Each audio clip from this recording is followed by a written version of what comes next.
Boom, boom, boom, boom, boom. And we are live, man. Happy New Year, brother. How you doing? Happy New Year, bro. I'm good, man. I'm good. I'm going well. I missed you, man. We did. Aw, Mr. You, man. Mr. You, how's the baby? Baby's growing, man. I'm happy, man. And I got family members asking me, when's the next episode? What's it gonna be about? I'm like, damn, can you wait, please? There you are. And that's what we're here with today, man. Today we're just gonna giving people, a glimpse of things that are coming up, things that are happening in the movie industry, man. It's gonna be pretty awesome, pretty exciting, man. Word. Let's make this happen, man. All right, cool. With that said, man, media chop out starts.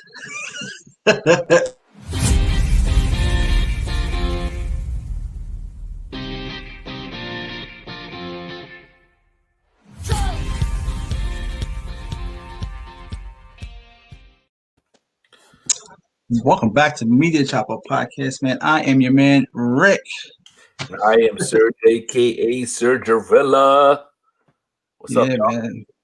Chilling, man. Welcome back to Media Chopper Podcast, man. We have missed you last week, and I hope you guys had a happy new year. Welcome, Jason. Thanks for coming through. Appreciate you. Um, what kind of stuff did you watch during this off week that we took? You watch anything interesting? Anything in particular? I watched a lot of stuff on Netflix, man. I really enjoyed a couple things that I just kind of just clicked on just to see if I liked it, and it ended up becoming addicted. Like Manhunt, and it's basically turning a true story into a show. And like it talked about the Unabomber in one of the seasons, and then another one talked about a bomber who bombed the Olympics. And I don't know. Sometimes I watch those things and I kind of feel like connected to it because it happened during my lifetime. So Yeah. I was younger and I really wasn't into the news back then. So I feel like, man, I was missing out on all this important information that was happening in our lifetime. So I enjoyed it. Cool. Did you happen to watch Wonder Woman? I did. I did watch Wonder Woman, and yeah, we have a lot of talk about that. Yeah, man. So let's just jump right into it, man. That's basically what everybody watched. Everybody fell for it. that's I laugh at how you put it down. How you worded it. that's the best way to describe it. Everybody fell for it, man, because they created a trailer that had you really, really excited. It was a really action-packed trailer. It showed you all the best parts of the movie in a sequence that made you excited. Hmm. So, Definitely. what was your first thought after you completed, or did it even take you long to form an opinion about the movie? Well, when you go into watching it, you're excited because you enjoyed the first one. I enjoyed the first one. I was looking forward to what they do with this one. Honestly, I'm glad you say that. Like you asked me that question in that way because as I was watching it in the beginning, I was like, okay, where are you going with this? Right? And like you want to see things connecting. You want to see things connecting, especially since they're taking you to the 80s. Okay, this is gonna take place in the 80s. Okay, lead me. And in all honesty, I was just questioning things throughout the whole movie, man. I wasn't excited about it. I wasn't feeling it. I respect, man. Me, I think what bothered me was that I had really high expectations for it, being that the first one was really successful. It made did a good job. I didn't expect much from DC, and especially after their Justice League attempt at a super team like Marvel was doing, they were trying to follow that formula, and they weren't doing that well. So I had low expectations when Wonder Woman first came out, but when I saw it, it was one of the first DC movies that I was like, holy crap, wow, that's awesome, man, and I really enjoyed it. So with the second one, I was looking forward to a lot of the same, being that it's the same director, and even this time around, she added her writing chops to it. So I feel like, um, hmm, I think it was bad decisions across the board. You know, um, I didn't like the villain. We'll get into that in a second. Both villains, I wasn't feeling it. I feel like they could have picked a better choice of villain because you're not gonna pick a rinky-dink villain to go up against Batman. It's not gonna be a great story. You're gonna pick the best villains that can provide the best punch, that can be the baddest, that can really sell it. And I didn't I didn't really like the choice. Now, I don't know. Did you feel the same? I was excited because Cheetah is actually one of Wonder Woman's biggest bad guys. It's the one that she gives her the hardest time, and it's one of her most famous bad guys. So I was actually excited for that. And I read that she also crossed over into being a villain against Batman as well.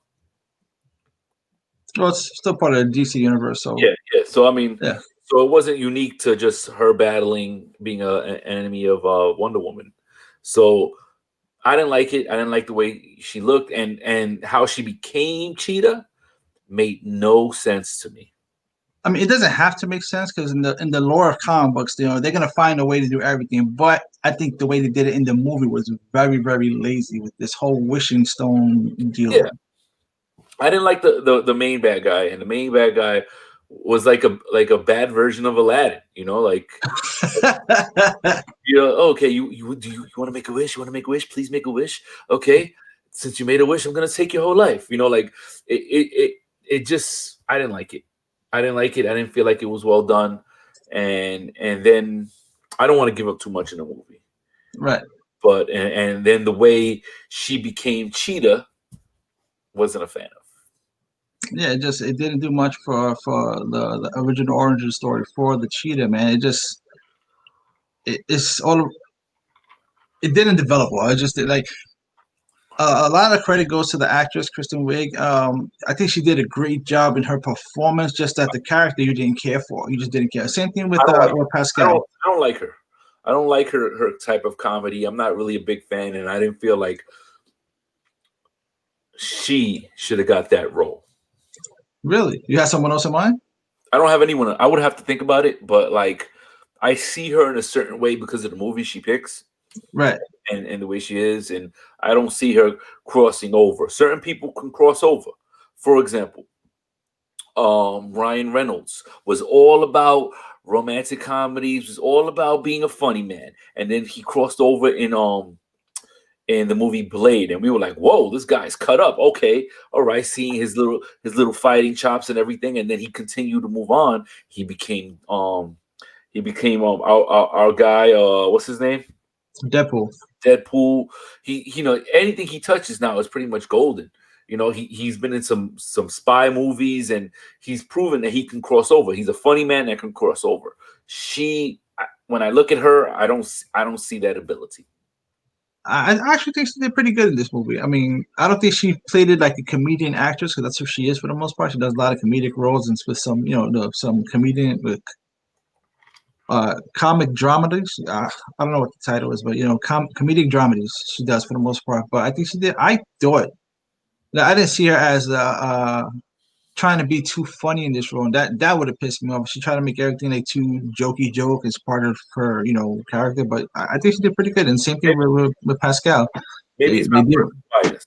Maybe it's my personal bias against her. Mm. But she was like really nerdy, and then she started feeling herself with the changes that were happening.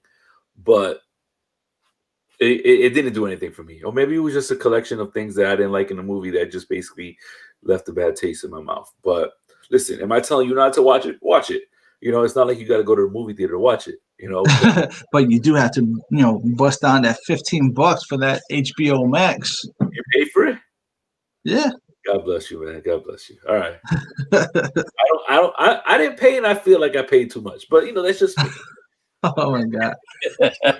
Listen, man, they really built that up. They really built it up, man. And just the story that they told, I didn't like it. Right. I didn't feel like they connected certain segments together. The beginning intro where it showed like the Olympic Games, and she was a little girl. Like, how are you connecting that? And I can kind of see how they did it, but it was real abstract to me. It's funny. Like I watched a lot of reviewers talk about that scene, and I had to go back and watch it twice because I refuse to believe that somebody's going to make a huge blockbuster movie, not at least make an attempt to connect the scene like that and just have it as a fluff scene. And that's the overall consensus. A lot of people are saying that they don't understand what the importance of that scene was. And after rewatching it a second time, it basically was trying to set the tone for the rest of the movie, basically stating that a hero cannot be born from a lie. which it's kind of a reach, Yeah, but that's the whole thing. And the movie's basically about understanding that the truth is enough. The truth will conquer all. it ties and into and the lasso and the power of the truth and all that stuff. And I can see it, but it wasn't like it's like real abstract. They could have did a better way of doing that. Right, because in that opening sequence, right, she was obsessed with becoming a hero and winning that game, and she was doing it by any means necessary. Right, she had a lead, she had adversity, and she decided to try to cheat to get to the top. So with the movie, with that in mind, right, you saw that she was struggling with her truth that Steve Trevor is gone. She's struggling with that truth, right? So when she has an opportunity to cheat and bring him back, she does that, and she's struggling with that again. So they did a poor job of making that connection with the opening sequence and that. Yeah, yeah, definitely. But let's see. Listen, I honestly feel. I mean, oh no. Let me ask you a question. Do you feel that Marvel was just more likable than DC? I just think they do a better job with a few key points. They do a fantastic job with character development. They pay attention to the characters, and they do a really good job developing these characters before they throw them into some crazy big hyper mashup movie. They've had more opportunities. There's been more Marvel movies. So does that mean that there's more likable Marvel characters in DC? Because if you look at the history of DC, they haven't really done well other than Batman. I mean, I got to think about it a little bit more. But what Mm. other DC movies characters have really excelled in the movie theater? You know, Aquaman did fantastic. That shit made $1 billion. So did the Joker made $1 billion. I mean, they did good with their standalone movies. Aquaman, I think was when there's nothing else really against it, you're gonna do well. People, people. I'm not trying to tear it down. I'm talking about the character. Like Right. listen, they've done a lot with Spider-Man. They've done a lot. You appreciate it, you don't appreciate it. I like the bad guy. I don't like the bad guy. Give them their credit. They've made 1,200 of them, but the last one they made, I really liked it. The Mm. last two ones they made with Morales. What's his name? Miles Morales. I thought I really enjoyed that universe. The last couple ones I really enjoyed. It's a likable character. That's Right. why I keep messing with it. So now I look at the Avengers, and then they put up the Suicide Squad, the original one. And when I looked at this breakdown of it, and I read and saw somewhere that they said, "Yo, it's the same exact movie as Avengers." They mirrored it exactly, and they went step by step throughout the movie and how they mirrored it. Now, obviously, Avengers came out first, so DC was like, "Listen, we're gonna put our power team up, and we're gonna have these characters, and we're gonna mirror a winning, Formula. formula, right?" And it did horrible. It did horrible. Was it the director? Was it the cinematography? I don't know, but nobody was crazy about it. Now they got the next Suicide Squad, and I can't tell you that I'm that excited. So then that's why I really think to myself, like, is it one of those things that just Marvel's just more likable? They have more to work with because I've had people come up to me making a huge defense for DC and all their characters. Oh, I love DC. DC's better because of this, that. Okay, great, but I don't feel like that consensus is shared with everybody. Right. Back to your point, like you're saying, what does Marvel do different, right? I said one was character development, right? They do a really good job developing their characters. And two, I don't know what they do in this department, but they kill it in the CGI department. When it comes to CGI, Marvel absolutely kills it, and I don't understand why DC can't do, why they can't emulate that. That's a technical thing. That's just something that you can throw money at and do a better job. So I don't know if Marvel just has better CGI developers or whatever the case is, but I mean, let me see if I can show you really quick. Like, look at this. Cheetah looks absolutely terrible. Yeah, that was a dark Terrible. scene, and yeah, I mean, I didn't like it, but then when I saw this, I said to myself, when this movie's over, I'm gonna do some research. I want to see what she normally looks like. She looked very very Wolverine Not Sabretooth. Who's Wolverine's nemesis? Sabretooth. Sabretooth. Sabretooth looked fierce. Like, oh wow, like Right. those definition. Hers looked like it looked like one of these Kuko movies, and these are the one of the Kukos that are chasing you. They just did a terrible job with it. I'm telling you, and they do that a lot with a lot of their movies. DC does a terrible job with CG. I have no idea why, but they just can't figure it out. Marvel, like you look at Thanos, right? Completely CG and 100% believable. He looked fantastic. Then you look at Steppenwolf, right? Which was the bad guy in Justice League. And you was like, did they use like a PS3 to create this character? He looks Yo, why you trying to play out PlayStation, man? no, Right? not against Right? PlayStation. I Yeah, just, fuck on. did they use a gaming system to create this? Did they use a PS1 to make this? Yeah, it was just like, you know, and I'm not too crazy about the newest one either. So The newest what? the new version of Steppenwolf, he just looks like a porcupine. He's got a whole bunch of these spikes, and I don't know. I'm gonna watch it because I'm a comic book fan, you know. So Yeah, yeah. while I do favor Marvel comics a little more, like I want to see DC succeed because I love that whole comic book genre. Didn't Tom Hanks say that Marvel movies are gonna save the industry because of everything we're going through right now? They're saying that their epic movies that are so popular right now are gonna keep people interested in going to the theaters when I can see that. all this is done, you know, and that's a big kudos, man. That's basically saying that most of our money market and most of our fandom comes from fans of a Marvel, of you know, whether they're fans of the comic or not, they're going to see it. You know, You got to think about this, man. We're talking about decades, decades and decades and decades of developing a fan base through comic books, and then to finally be able to do those comic book justice in movies because the technology is available now. Because when they tried to make these comic book movies back then, they failed terribly because the technology just wasn't there. The CGI wasn't there to make these things reality. Could you imagine like trying to make a CGI whole transformation back in like the 70s? I mean, thank God for Lou Ferrigno, right? You didn't need CGI. I mean, yeah, it was.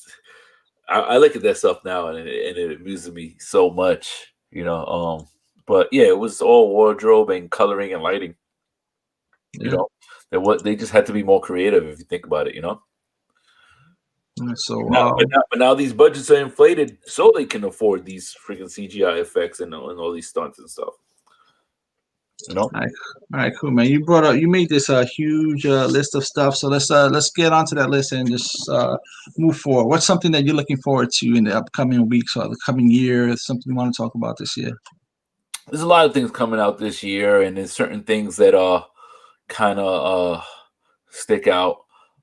Most namely at the end of the year, I'm really looking forward to some stuff. But I think in January they got a movie, and I'm not crazy about it. I'm just curious where they're gonna go with it. So the movie Monster Hunter is interesting to me.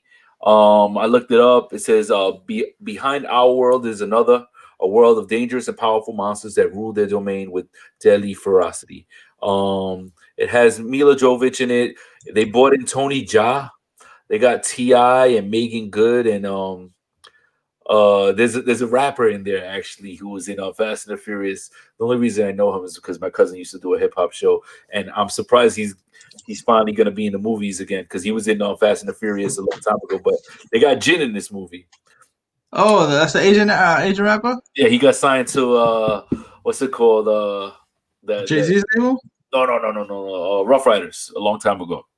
Oh So, wow. so he's in it. And listen, I am in no way saying this is a must-see movie, but I'm interested in watching it. You know, like I don't feel like this movie requires a lot of acting chops. Hence, look at the cast. None of these casts really have to sell the movie. You just gotta look scared and look angry when you're fighting certain animals in CGI. You know, Tony Jaa is an amazing guy. So they brought him in for wow ability. You know, his English isn't that great, so I don't know how that's gonna be. Maybe he's not really speaking that much. I don't know, But his but fist speaks perfect English. he's gonna have to what? He's gonna fight these huge ass monsters. They all got to do it, bro. They You all know, got to do it. and if you think about it, this is Mila Jovovich's her wheelhouse. Her wheelhouse are these like mega CGI type action thrillers where you're killing these monsters. Resident Evil. But yeah, exactly. Most notably, Resident Evil. I see her. This is her type of movie. So if you want to be entertained for a little bit, this might be your movie. Again, I'm not co-signing on it. I'm not really profiling this movie, but it's something that I'm curious about. Yeah, you don't watch her It's movies based for after a game. Actually, it's actually from a game. This movie. right. Yeah. So what were you saying? I'm sorry. No, I was saying you don't watch her movies for like, oh wow, like Academy Award performances or anything like that. You watch them because Because she has you short want to be hair. entertained. You want to see her Yeah, short hair sure. in every movie. Listen, some people are huge fans of that franchise of Resident Evil. I feel like they kept going and kept going and kept going, and they just kept coming up with different bad guys. But listen, people were watching it. People were Yeah, watching, and they had pretty damn good special effects. I yeah, remember, what are you talking about? I got a brand new a rear projection TV at the time, and everything looked amazing on it. And I saw a Resident Evil movie on it, and I was like, "Whoa!" You're blown away. It was like laser scene, and they were like in a hallway, and then some of them got chopped up, and that kind of blew my mind. That was dope. I remember that. Yeah, definitely. So, yeah. Anything you want to add about Monster Hunter? No, I'll check it out. I like anything for the most part. I'll check anything out once, and then I'll tell people whether they should watch it or not. From my Got you. opinion, my Well, do I perspective. have the date on this? No, I don't have the date on this. On when Monster Hunter, but it's supposed to come out in January. But there's another movie I want to see. I'm actually really curious about in January. Which is It's called The Little Things. okay. What's that about? Deputy Sheriff Joe Deacon joins forces with Sergeant Jim Baxter to search for a serial killer who's terrorizing Los Angeles. As they track the culprit, Baxter is unaware of that Mm, dredging up echoes of Deke's past, uncovering disturbing secrets that could threaten more than just a case. Now you have the Academy Award-winning Denzel Washington. You have Rami Malik. Pardon me if I'm not saying it right. He's from what's that show he has on TV? the iRobot thing, that robot thing, I enjoyed, something. I enjoyed that show. And you have as the serial killer Jared Leto. Now, I feel like this is Jared Leto trying to prove to people how sick he can be in acting. Hey, because he's made it known. Like, I feel like I was the best Joker. Definitely not. I definitely don't feel that way, especially from that movie of Suicide Squad. But he made it very known that he wants to make his own Joker movie, which I do not want to see. And listen, I don't want to knock, I don't want this to be a Jared Leto knocking session, but Right. it kind of is. No, but like I feel like he wants to showcase how crazy he can look and he can be in this type of movie. And it's very dark and it looks very interesting. And you got Denzel in it, man. So how do you not want to check it out? No? Are you interested? But definitely, I have my own theories about that movie. I could be wrong. It's just a trailer, but I get a weird feeling that Denzel might be playing two sides. I think he might be involved more than just in the case. I think he might have a hand in the whole plot, and that'll be an interesting twist. Look at I you trying to jump the script. Yeah, so it can't be a spoiler because nobody knows it's not out yet. Do they have a trailer for it? They do have a trailer out for it. Yeah, let's see if I can pull it up because I don't know if a lot of people have seen it or are aware of it. What's it called? The Little Things? The Little Things, yeah. All right. This is a Facebook group exclusive. Exclusive. Hold on. All right, hold on. Let's pull this bad boy to the side. Oh, I messed that up. All right, so how did you come across The Little Things? Myself? Yeah.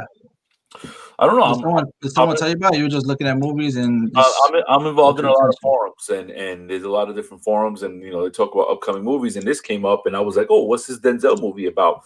And they really made it a point to focus on Jared Leto and he's one of those guys who like he does his dirt, and he's like basically like he's not hiding. He's basically out in the open. Oh, you're looking for me? Yeah, I know where you are, and like you could tell he's really trying to showcase how creepy he can be.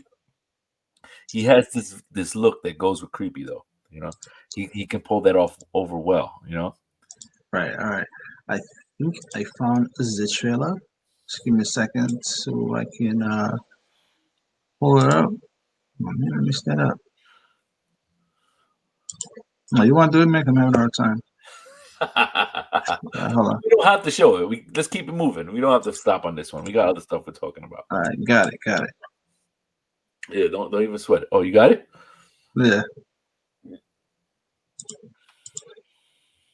waved it away. You should have listened to that one little feeling. Just like I'm listening to you now. You can talk to me. I'm all a friend you got. You're not exactly a department favorite. Things probably changed a lot since you left. You still got to catch him, right? Yeah. Not that much has changed then, right? I can assure you all we are taking a 24/7 all hands on deck approach to these cases. Guy's a shark. If he stops, he dies. He likes to drive. Probably has a decent car, maybe 2, high mileage. You must really like my car. I do. How's the trunk space? Something I gotta know. How's a guy with the best clearance rate in the department work 15 years without a promotion? Maybe I didn't go to the right church. When I look in your eyes, what I see, it ain't good.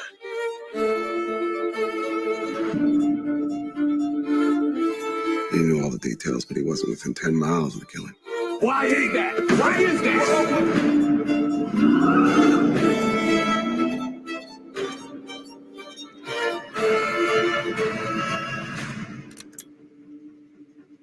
How's the trunk space?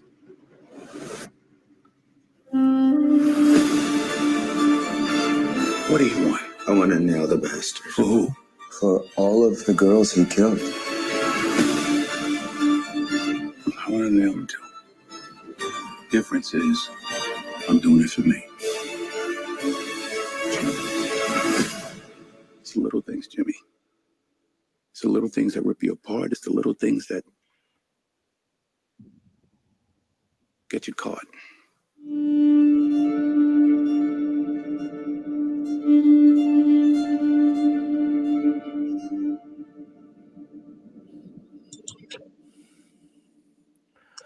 All right. What'd you think? It's interesting, man. That's that last scene that had me thinking, what are those big garbage bags that Denzel's talking about as he says it's the little things. Try to mislead you, but you never know. Denzel likes going into these movies that like have really, really drastic twists and it really take you for a run. And I love Denzel, man. I think it's great.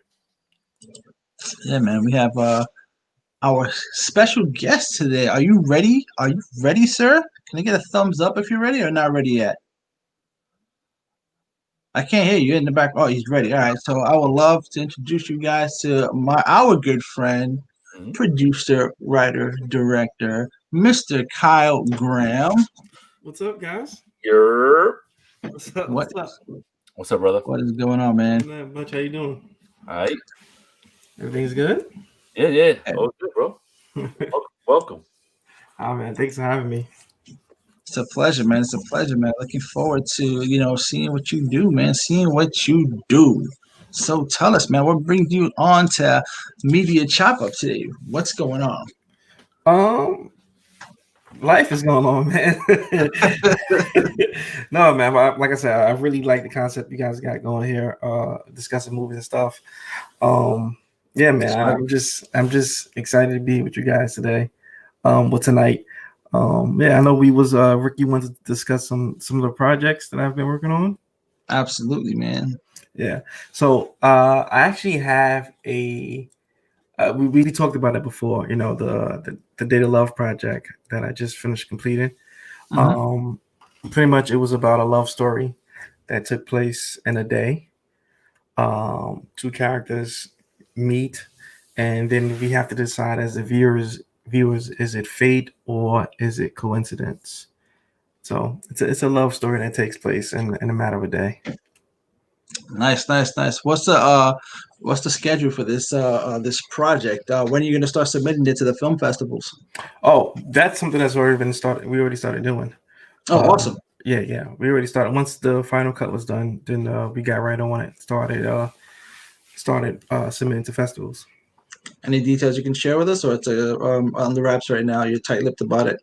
Well, it's nothing. You really just submit and you just kind of wait back from word if you've been selected and stuff like that. It's we have a list of festivals that we started submitting to already, so we're just kind of waiting to hear back from. Can you tell us which festivals? Hello, details. Oh, I'm sorry. I can't because there's literally a list and we all just kind of just like click. Yeah. All right, But as soon as I get some confirmations of which ones that we've been selected for, I would definitely be able to share some details on that. Awesome, man. So, how long were you working on that project? We started shooting this. Well, I started writing the script in July 7th, and we actually shot it August 22nd and August 23rd, and then we finally completed post production on it maybe 2 weeks ago. Wow. Yeah. Yeah. So it's a cool love story. It's the second love story I've done. The first one is a little more twisted. It's called Impassion, and I just completed that project yesterday. Yeah. Nice. Yes, that's I think that's more of you guys' speed than the other one. The other one is more kind of leans towards chick flick kind of. But this one right here, I don't know. Maybe Serge likes him. Maybe Serge is into chick flicks. I don't know. Yeah. If it's funny enough, I'll watch it. Oh, it's not a romantic comedy. Yeah. Nah, it's literally a love story. It's a dramatic love story. Okay. Yeah. So I actually would let me see if I can pull it up really fast. Okay. I actually have the cover for the latest project, Impassion. Let's see it. Let's see it. Pull it up. I don't care how you do. I want to see this. Go get it. Sure. It'll take me literally 2 seconds to do. So, do you have any questions for our guest here today? You've been writing. How long you been writing for, man? I started at the end of 2019. And then I just started reading books about character development. And Serge, I am a big movie watcher. So, I kind of just started reading books and watching other stories to see how they develop and getting to know characters. So, but I'm getting more heavy into the writing now. Like this next piece I'm writing I've been writing for a couple of months now. Still haven't wrote one word of dialogue yet, but that's where I'm at right now. Do you write off of inspiration? Do you catch spurts of inspiration and writing fuel at certain moments, or are you able to just kind of sit down whenever? So this last story that I'm working on now, it's called the Boy in the Black Hood. I was talking to somebody and he was like, I think you should like get into an action film. And I was like, okay. And it was like, I had no idea direction I want to go with it. So we decided to go with like a vigilante idea. And he kind of planted an idea in my head and I just kind of ran with it and took it somewhere else. So yeah, this one, it kind of questions, is street justice okay? So, as you guys know, and I think we mentioned it before, the most intriguing characters are always the villains. So the ability to be able to have the main character be a vigilante, maybe a villain, maybe a good guy is intriguing. It's the whole anti-hero thing. Yeah. So yeah, man, it's been fun though. I think I have it here. Sorry, guys. I also know that Kyle is a very, very, very, very talented photographer. So, how long have you been doing photography, and how did that transition into your ability to capture film? So photography has been a silent hobby of mine. It's been like a secondary hobby of mine. So I got into photography maybe in 2016, 2017, something like that.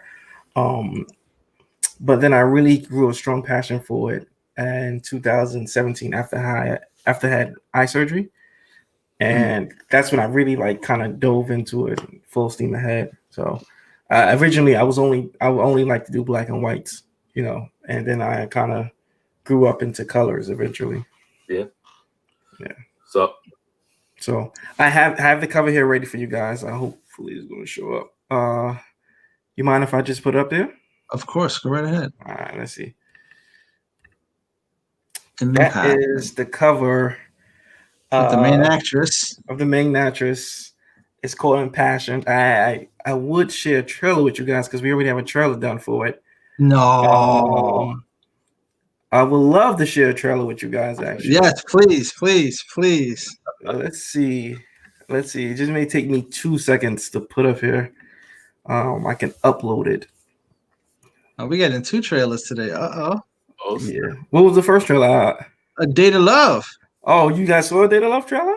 No, we're gonna get it, right? I thought it was up here already. It is up here. Oh, okay, yeah. So we can actually, if you guys want to play that first. While you look for the stuff, yeah. All right, get the other one. I'm gonna bust out A Day to Love trailer. All right. This is Kyle's first project. Second project. I'm laughing at the way he says it. A Day to Love. Yeah. Let me see if I can upload this really quickly. All right. So without further ado, here is Kyle Graham's A Chalky production, A Day to Love. The perfect stranger. The perfect soulmate. My love is torn. My flight to a new life leaves in the morn. Maybe today, it really was a day to love. You just met her. Ever had a moment you wish you could put on pause? No, not until now. Good afternoon, Miss Hill. Hey, sorry I'm late. It's been a crazy day for me.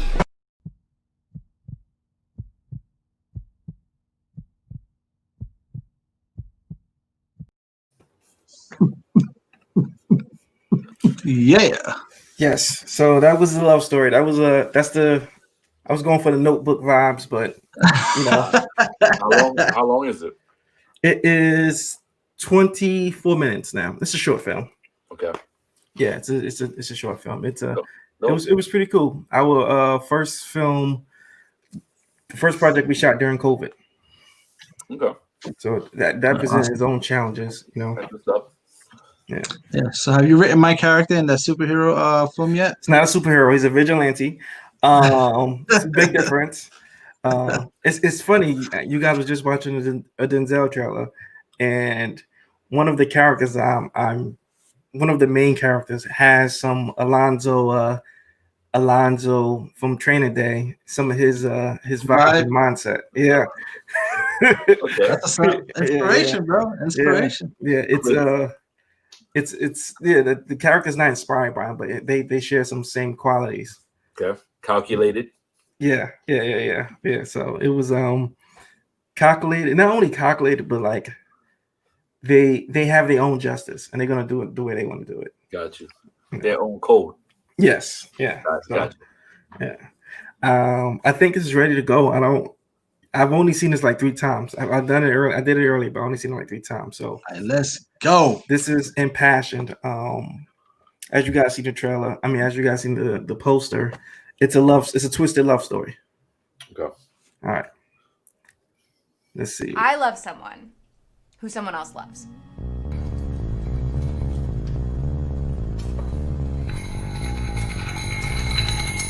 What made you invite Kate? You think you still got it?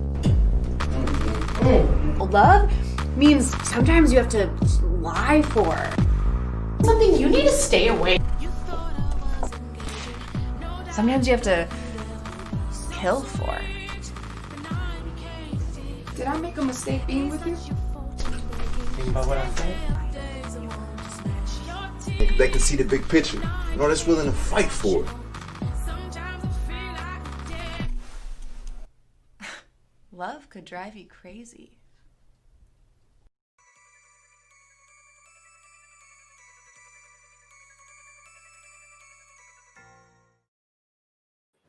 Oh man! Oh man! It looks like, as I told you before. It looks that quality is like that because of StreamYard, but it's shot in 4K. So Okay, just in case, you know. no one's questioning that. You took me back, bro. You took me back to some bad memories. I had a stalker and I was scared for my life, bro. And, yeah.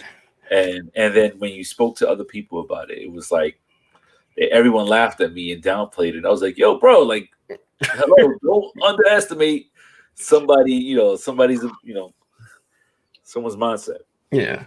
So but it looks good. It looks interesting. I'm curious. And I think that girl who's playing that role, she definitely sold it. She looked crazy to me. Yeah. Her name is Laura. Maybe I can get that whole cast one day together and that'd be cool. Yeah. Her name is Laura. She's an amazing actor. I'm sorry. She's an amazing actor, and she really sold that role. Like, she a lot of the film she's in. She uses the fourth wall, and she kind of goes into it really, really well, and she sells the whole crazy, idea. Crazy vibe, yeah, definitely. Yeah, so it's some plot twists in it, but it's fun, man. We had a great time shooting it. That project is about a year in the making, right? Yeah, we started filming this project literally January 23rd of 2020. So we are almost around a year, That's what's up. I mean, it took us 3 months of filming. Wow. And then the rest was kind of post-production. And how long is this film? This one is 37 minutes. Wow. Yeah. We got the feature length coming soon. Yeah, the next one, I don't know. The next one may be a 45 to an hour, and a 45 to an hour, piece. So that's cool. Yeah. Pure dopeness, bro. Pure dopeness. But looking forward to everything you have in store, man. Everything you're looking for. So I'm looking to finagle my way into one of your projects. Yes, absolutely. Maybe you and maybe I got two. Oh my God, I got two officers here. I got Rick and I got Officer Diaz. You still got this, bro? You should have never told me that. Let's clear this up, right? Oh boy, I gotta invite them to this podcast so they can see this.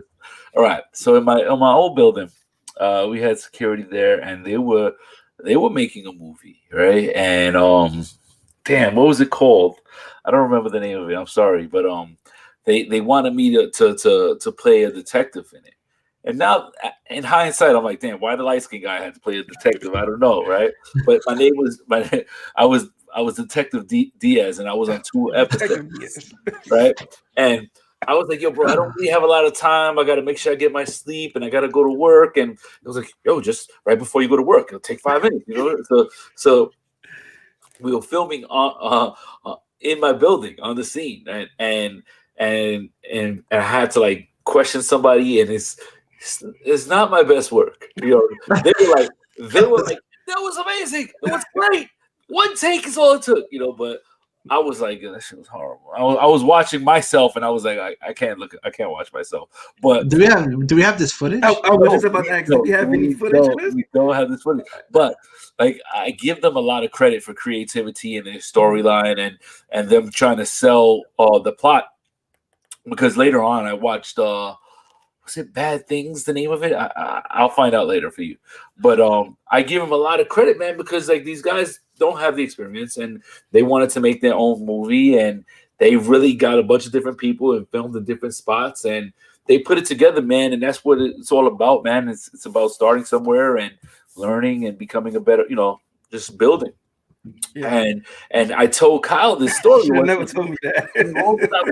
Detective Diaz. And you know what the funny thing is? Like, for years after that, there would be people who I saw in my building. Usually you see them in the distance and be like, yo, Serge, what's up? People would be like, yo, Detective Diaz. Like, get out of here, yo. Like, I don't know, man. I may have to do some begging and pleading if we could get Detective Diaz back on the streets again one day. I don't know, man. Yo. Julia wanted to see that footage so bad, I would not show it to her. I was like, no, I'm not giving you that link. Get out of here. So let me just ask you a question. Just, is Detective Diaz retired, or could he possibly make a return? When COVID started, I stopped. I retired. Okay. You know, I'm putting in my papers. You know, I had a good career. Okay. I had a good career. You know, We'll see about He's on that. top. He gonna stop when he's on top. before I get in trouble, you know. No, we'll see about that.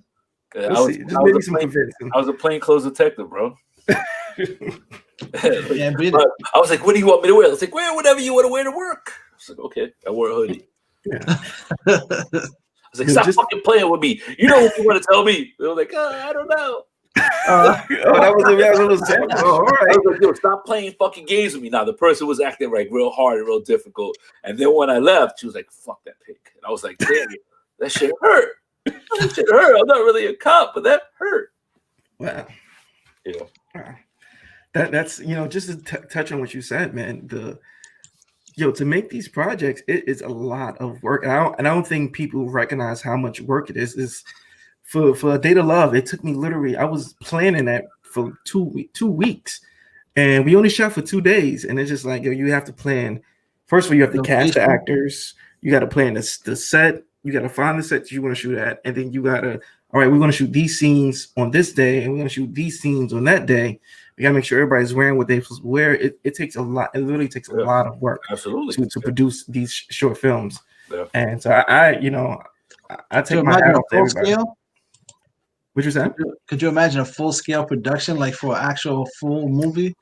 I mean, yeah, but if I had 40 other people working with me, I'm like, okay, maybe we could delegate some work in. But when you do it by yourself, for the most part, it's a lot of work, man. And I can't wait to just be a part of this journey, man. I'm telling you, man, we got to get a Kickstarter, get some funding, and man.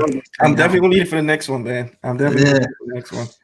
Yeah, we'll do something, man. We'll do something for sure, man. I'm telling you, man. 2021, we're gonna take this by the arm, huh? We'll take it by the hands. By the cojones. Yeah. Okay. So maybe you guys can help me out real quick. What do you guys like? What do you guys like the most in the film? What's most important to you in the film? Maybe I could just take some creative notes here. I mean, character development, man. Character development. Make sure you develop the characters and that people actually give a shit about the character on the screen. I like storyline, and a lot of times I feel like sometimes I watch these really good storylines and I think to myself, I wonder where they started writing this. You see how the beginning starts and how they developed and how they got there. But sometimes I feel like it's almost like a joke. You have a great punchline. I got to build this up. How am I going to build up this joke? And it's like you have the ending first and you just work your way backwards kind of sometimes, So like if you have a great premise and a great idea, you can just build your characters around that story and find the best people to kind of like match it. And then just do your best. I love character development. I love plot twists. I love creative writing, man. I'm a big fan of that. And I feel like I watch all different types of stuff because of that. I'm not just fixated on one type of movie or one style.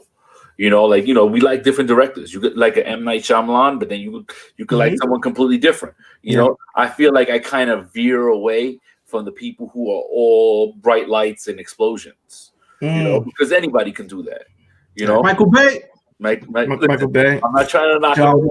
He's made a very, very, very successful career out of it. But ultimately, man, I mean, you want to be able to really stimulate people's minds and kind of get them like thinking and like Christopher Nolan. That's the best thing, man. I mean, I remember after the movie Memento, literally just having this deepest conversation in the city. I saw it last second. My cousin was like, yo, I got tickets to go see it. You down? We went in the village to see it. And afterwards, we just had these like, we were just building. And it was like, I remember thinking to myself, like, wow, and everyone had a different idea of where they were going with the movie, which added great conversation afterwards. So stuff like that you can take after the movie and just really build on it. It's great. Gotcha. So just another question. Who do you guys root for? The good guys or the bad guys? It depends. Like for me, like perfect example is Swordfish. I was happy that the bad guys won. So it made sense, right? You for the first time you had that shock value. You was like, oh shit, did the bad guy just win?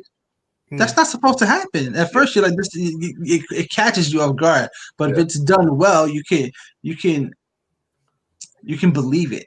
You know, that's another thing. You don't want to just do something just for the shock value, and then it's just not believable. Like that shit would never happen in a billion years. Yeah.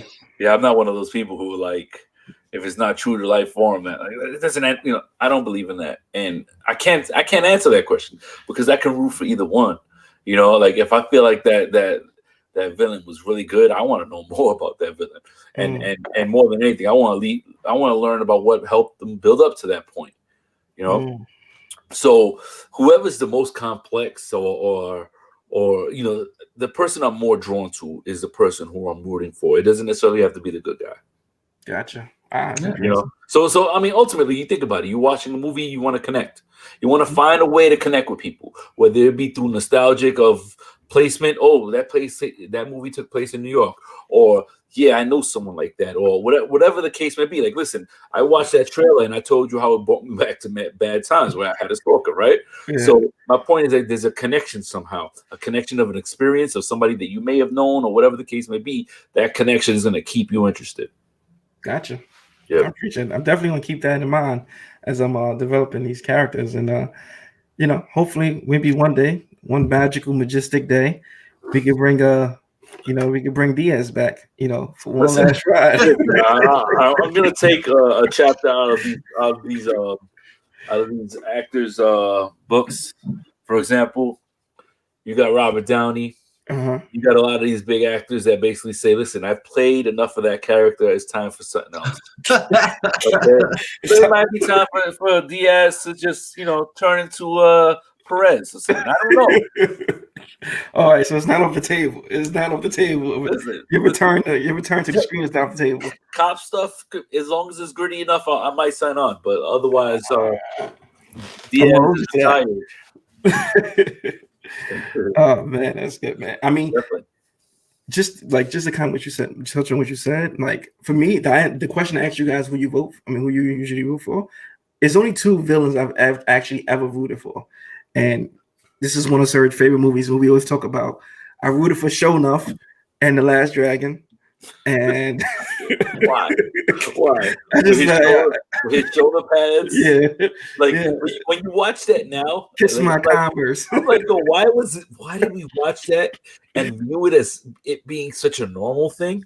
Now that we're older, we notice all the little things in it, but for some reason I didn't see. I looked right past all those things, bro. The belly shirts and everything. Like, that's normal. With the leopard. It was normal at the time. That's believable, you know. Meanwhile, he's walking around with shoulder pads with freaking stickers on it. That was the 80s vibe. People actually did that stuff. And you know, if think about it, you see someone walking down the street with shoulder pads and stickers on it right now, you're like, yo, this guy is nuts. He just came out of the hospital. But back then, the time traveler. What? He's a time traveler. I'm not thinking that, but back then they saw someone walking down the street with an entourage. It was like, yeah, that's a bad motherfucker. Let me cross the street. Wow. Yeah, but you know, listen, time to tell everything. But obviously, you know, Hernandez is such a nice guy. He's Mr. Nice Guy. He probably want to give the guy a hug. Hey, I like your shoulder pads. Can I give you a hug? Kiss my Converse. Kiss my Converse. Why? Okay. They're dirty. Yeah, man.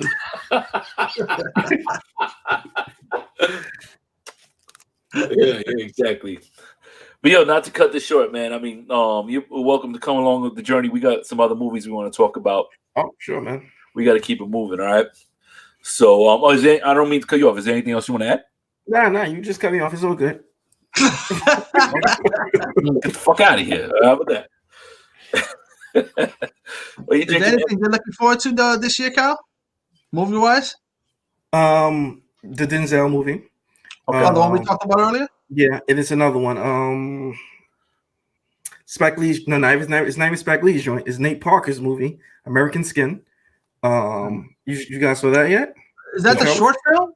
No. It's a Come on. it's a full film. Yeah, it's a Spike Lee No, presentation. are you sure? Positive. Now, I gotta look that. I think you might be wrong on that one because I just seen it recently. I think it's a short film. American Skin. Oh, American Skin or Skin? American Skin. All right, Why are you I'm scolding him? confusing. Why are you scolding him? Yeah. I was trying to scold him. All right, Yeah. American Skin. I got you. No, because Skin is another racial movie. It's a short film and it was really, really Heard good. about that. Heard about that.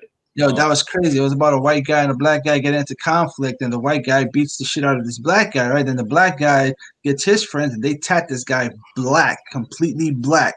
So he comes home after they abduct him in black skin, trying to break into his house, his own house. His wife has a gun to him. She's about to kill him, and something the plot twist in that movie. You know, it's about racism, and it gets crazy. I'm sold already, man.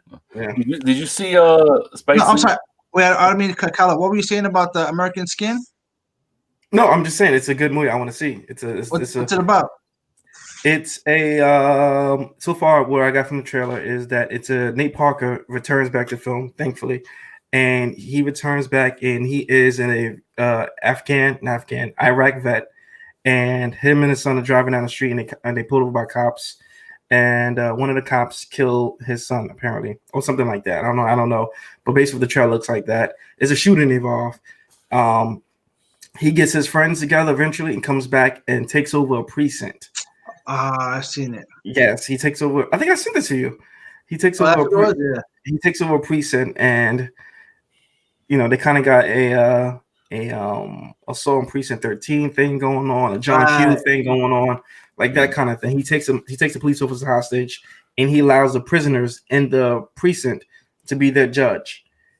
And because he's now the judge and the jury. I mean, he's the judge. You already got me interested, man. You already got me interested. It's a really good. It looks really good. And I'm a real Nate Parker. I like Nate Parker too. So. Nice, definitely.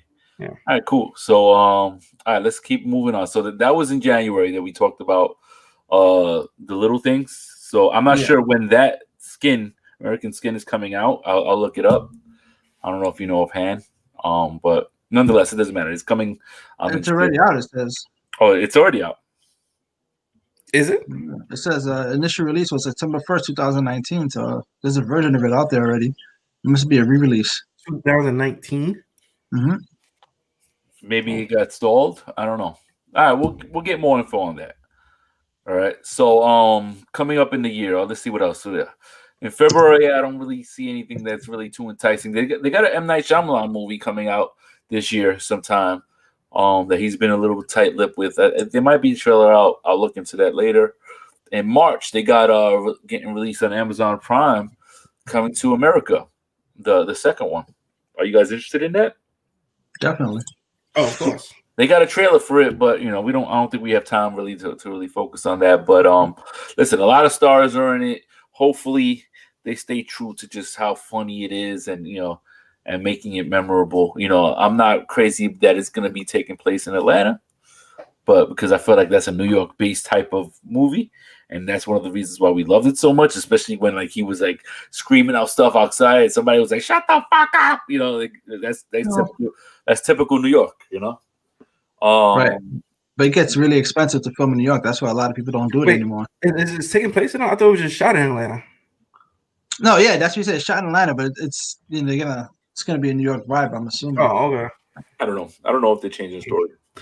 We gotta see.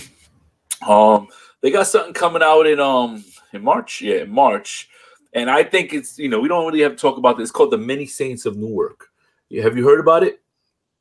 Nope. It's gonna come out on HBO Max. Comes out March 12th, and it's basically I feel like it's an attempt to capture an old audience that they did very well on. So basically, it's a storyline of Tony Soprano when he was younger, when his father ran shit. So basically, I feel like they're trying to recapture that enthusiasm that people had towards The Sopranos by giving this prequel of that. I don't know if you guys were really into that show. Never saw it. You never saw The Sopranos? No, I have HBO Max. I need to look into it though. You should watch it. I mean, you should have told me you had HBO Max, man. I paid for that shit. Oh yeah, I'm pirating over somebody else's. So thank you very much. Okay. You using your Fire Stick? Yeah, but I'm using it for something else though. Yeah, got it. Yeah, so I didn't watch Sopranos when it came out. I didn't have cable at that time, and I would hear everyone raving about it. So once I was able to get it, I just kind of just went on the rampage, just watching everything at my own pace, and it was good. But then it got cheesy after a certain point. The meat and potatoes that everyone loved about it, as you got later on in the seasons, kind of got more abstract and more artsy fartsy. Especially with the ending. Yeah, that's an actual term. Look it up. But nonetheless, when I saw this, I felt like it was a desperate attempt to recapture that audience, and hopefully it's good. Hopefully it's good. But it's actually a movie. It's not even a series, so I don't know how I feel about that, but we'll see. Also up in March 19th, we have Morbius. Yeah. You excited about Morbius? No, but just needed a reaction. No. I'm excited about all superhero movies, to be honest with you. Okay. Just like me. Rick, I want more. Yeah, I actually really am, man. I was disappointed when they got pushed back. Okay. So, yeah, just to add to what Sergio said. Thank you. Okay, thank you. Appreciate it. You got it, man. It's official. If it's on the screen, it's official. Yeah, artsy fartsy. But we spoke about Morbius actually in our first episode ever, and I don't really know much about the Morbius storyline other than what Rick told me in that first episode. But it sparked my interest. Hopefully, it's done well. It looks very dark. Hopefully, it's done well. That's all I gotta say about that. Can I just add something? Yeah. In March, we have the Snyder Cut coming out as well. Yes. HBO Max. Oh, nice. I'm watching it. Don't have high hopes. Definitely watching it. Snyder's one of my top guys. Definitely watching it. Yeah. Okay. Fresh. His visuals are crazy. Yes. Also, for you, Rick, they have Tom and Jerry coming out on March 5th. I'm excited about that too. It's coming out on HBO Max, so you can watch that. Let me see. April. I'm not crazy about any of these movies. Are you, Rick? You get a hard pass. Yeah. So you have No Time to Die, right? Action, sure. What series is that from? That's what's it called? No Time to Die is James like Bond, no? James Bond. Oh, yeah. Okay. Yeah, I'm over those already. Yeah. I mean, listen, do they have bells and whistles for all the movies? Yes. Do they have wild ability with like the fighting scenes? Yeah, they all have their pros and cons for all of them, but ultimately same thing. Same story, yeah. Then we got Mortal Kombat on April 16th. Is that live action? Yes. It's gonna be dope. Okay. You said dope?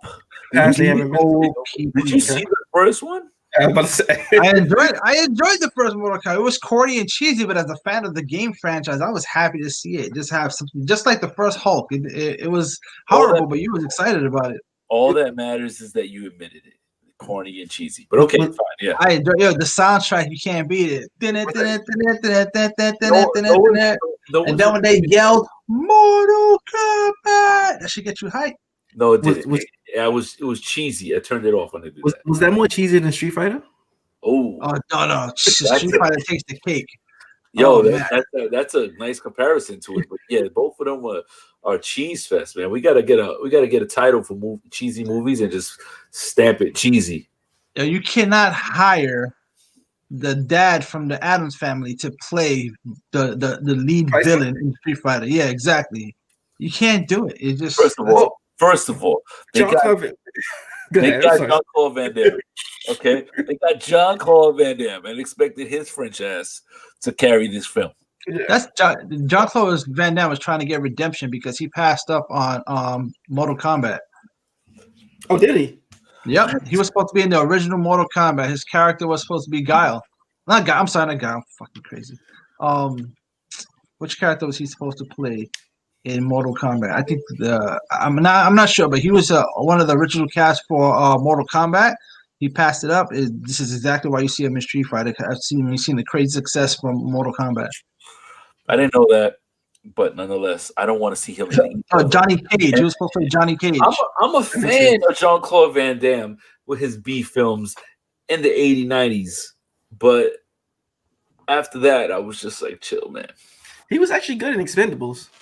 Yeah, because you don't need him to freaking carry the movie because there's so much stars on that. You want to laugh, you want to see some action, and then that's it. Mm-hmm. You don't want to see Jean-Claude Van Damme try to sell you on his different feelings. Like you don't want to see him angry and then excited and then sad and then you don't want to see him dancing. Yes, you do. Yes, you do. Bloodsport. Like yo, bro, epic for horrible dancing. Okay. All right. Next month, Power Month, May.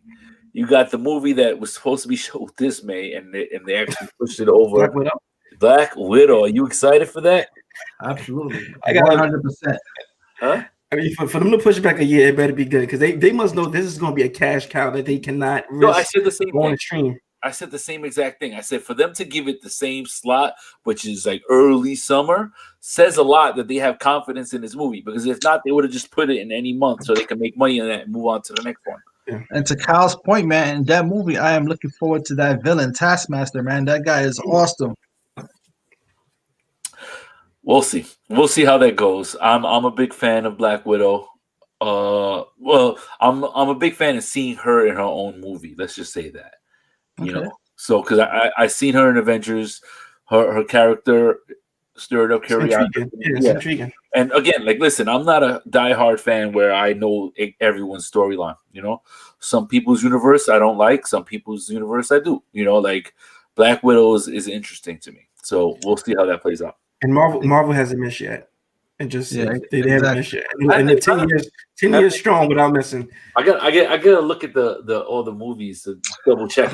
Financially, but I'm talking about as far as content goes, the closest one they came to miss was Thor 1, in my opinion. Thor 1 was kind of forgettable. But other than that, I hated Captain Marvel. I actually forgot about Captain Marvel. That's how bad it was. Listen, I watched Captain Marvel. I was entertained. I didn't feel like it was the best one, but I was entertained. Rick, right off the bat, was like, I hated it. I wanted to like it. The main actor, I didn't care for. I didn't care for her performance. Right.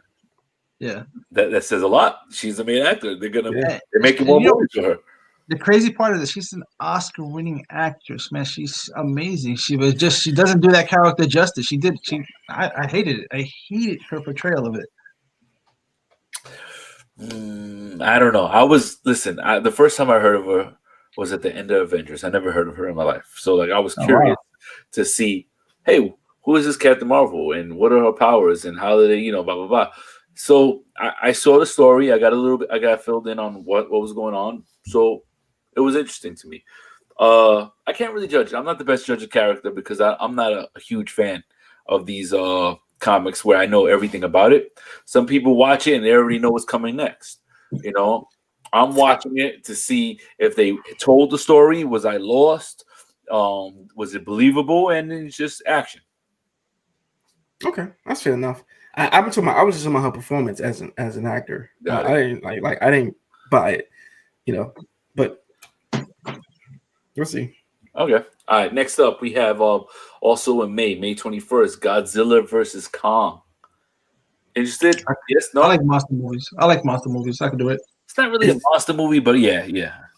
I can promise you one thing. It's going to be visually stunning. I can promise you that. Everything else after that, I can't tell you. You know what the funny thing is? It's funny you say that because I was like, I'm not really excited about it, but I watch it, right? But then I saw some visuals from the movie, and I was like, I kind of want to see that, Visuals going to be amazing. Listen, I hope it's not corny. I'm not a Godzilla fan at all, bro. I'm not. I've watched them. I don't need to watch them. I don't feel like it's getting added to the collection.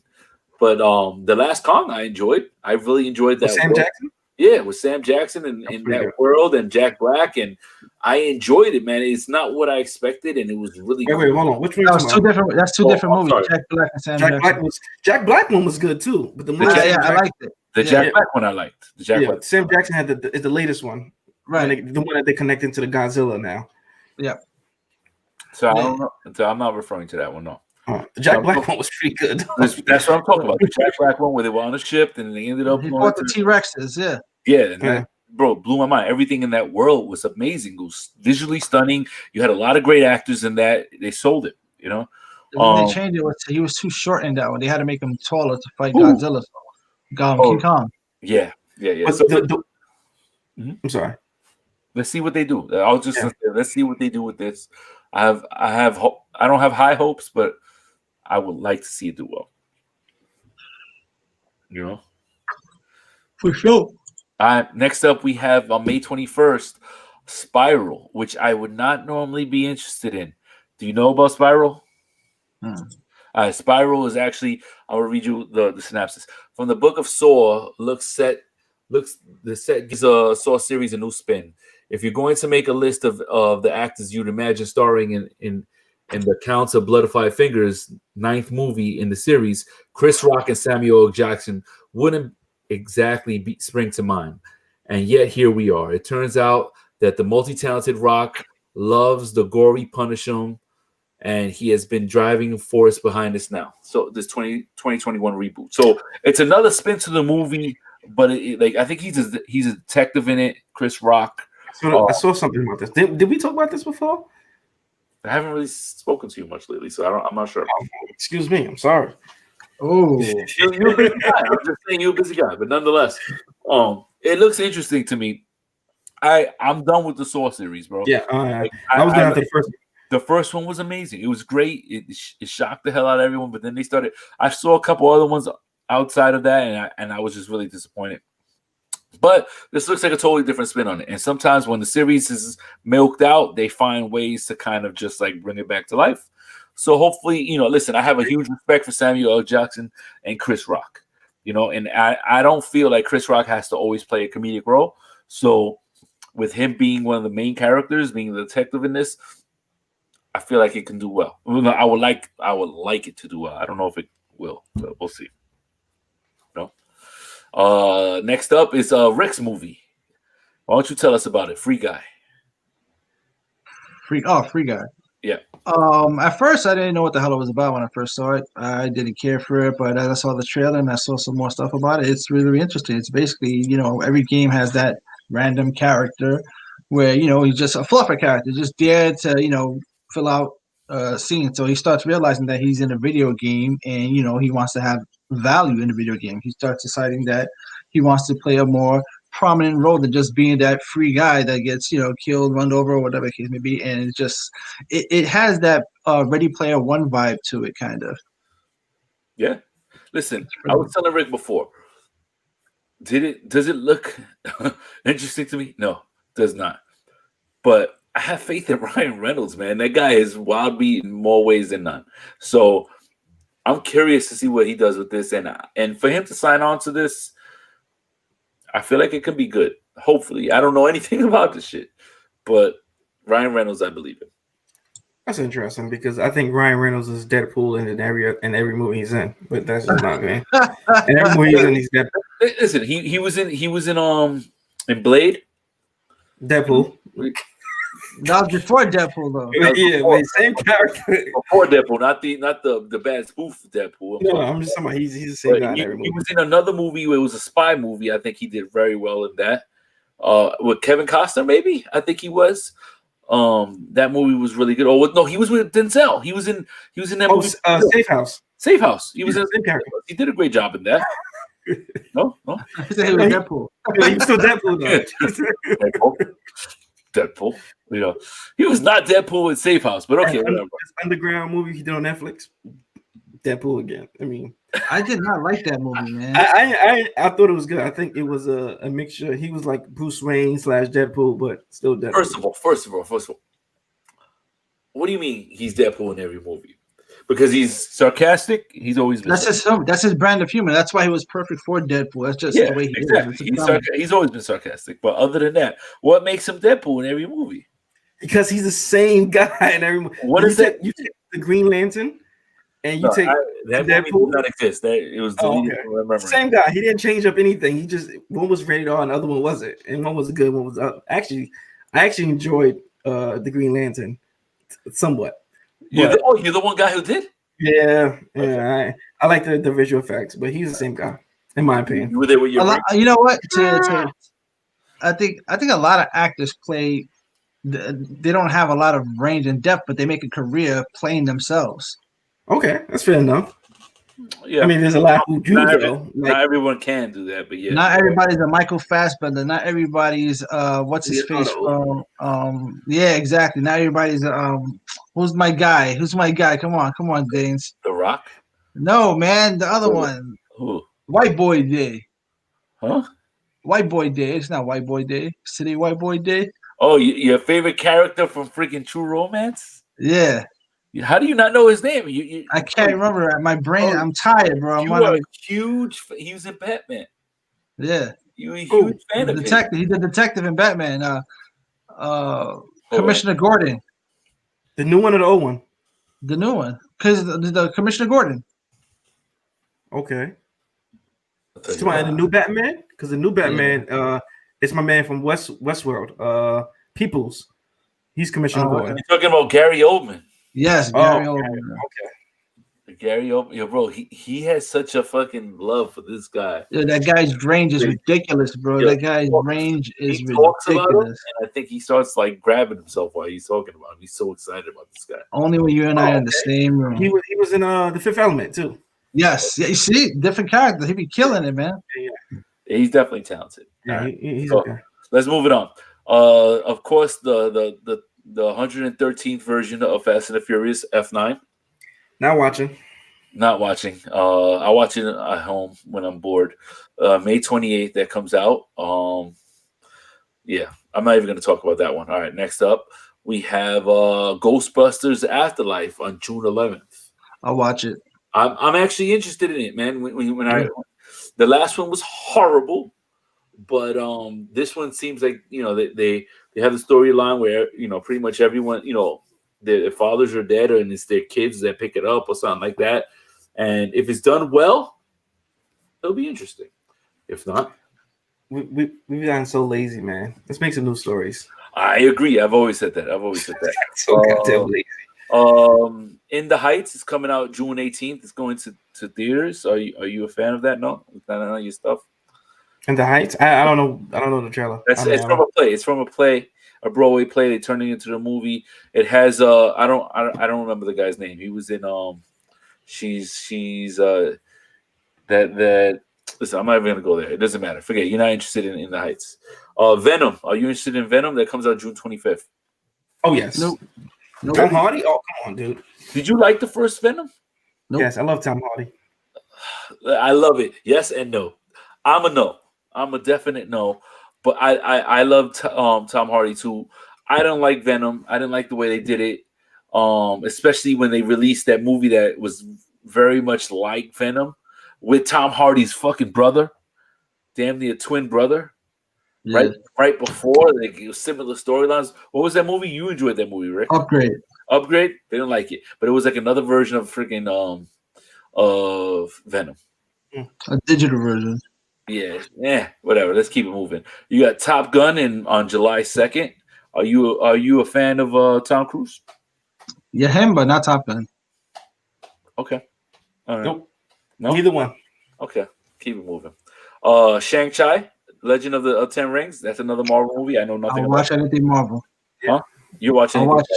I'll watch anything Marvel until they miss. All right. Uncharted, July 16th. Nope. Intriguing. Tom Holland, yes. Mark Wahlberg, Bryan Cranston, Antonio Banderas. That's a star cast right there. And it's based off a game. I believe. I want to believe. I'll say that. I want to believe that.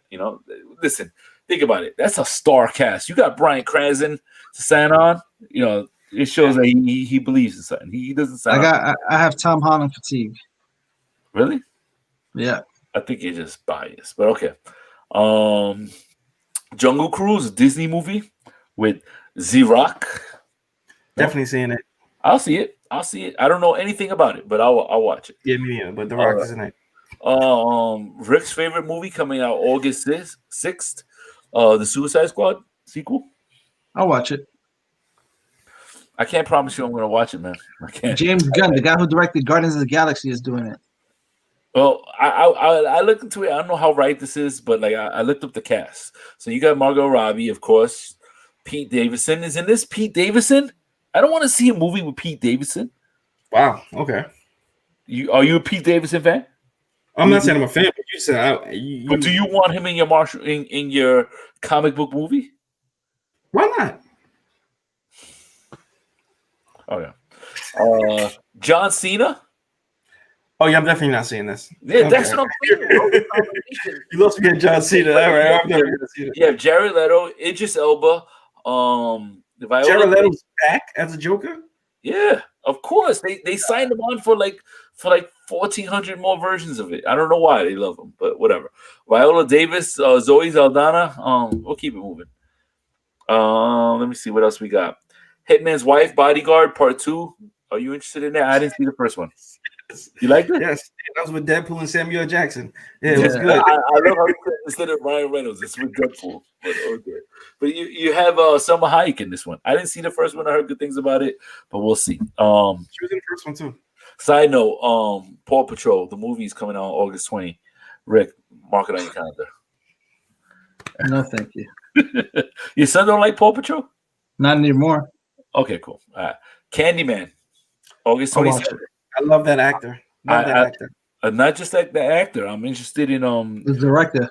In the director, and hopefully he does a really good job with it. I think it'll be dark. I think it'll be that's his genre, bro. He's killing it. I hope so. He's been making that actor's really good. Definitely. October, Dune, the movie Dune, October 1st. No interest. Jason Momoa, Dave Bautista are in that. I know nothing about testosterone, but okay. Nope.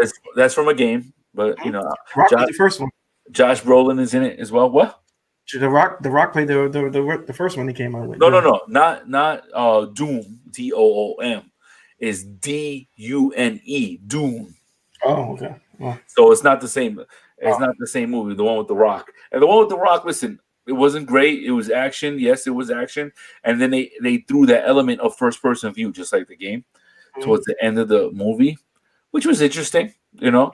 But we don't need to see a sequel of that, you know. Snake Eyes, G.I. Joe. That's the most interesting character in all of G.I. Joe, bro. Honestly, you put what's his name? You put Marlon on the last one, so I don't know. I don't really have faith in the G.I. Joe series. Right. You know, like I love Marlon, but I didn't like that movie. Whatever. The Eternals, November 5th. Interested in that, Marvel? Of course. Okay. Anything they do, I'm in it. Mission Impossible 7, November 19th. Oh my God. Mission Impossible 34. No. Who's keep on putting money into these things? Yo, they keep putting money into it, but like, listen, he loves doing action, and they keep hiring them. So good. It's like Sharknado. They have like 7 Sharknados, and it's Bro, just like I've never seen any Sharknado, and I refuse to. Okay, have you seen them? No, I know, but I know there's 7 or 5, between 5 and 7 of them. Yeah, sometimes you're like, how did that happen? Towards the end of the year, of course, you got Spider-Man 3, December 17th. Interested? Absolutely.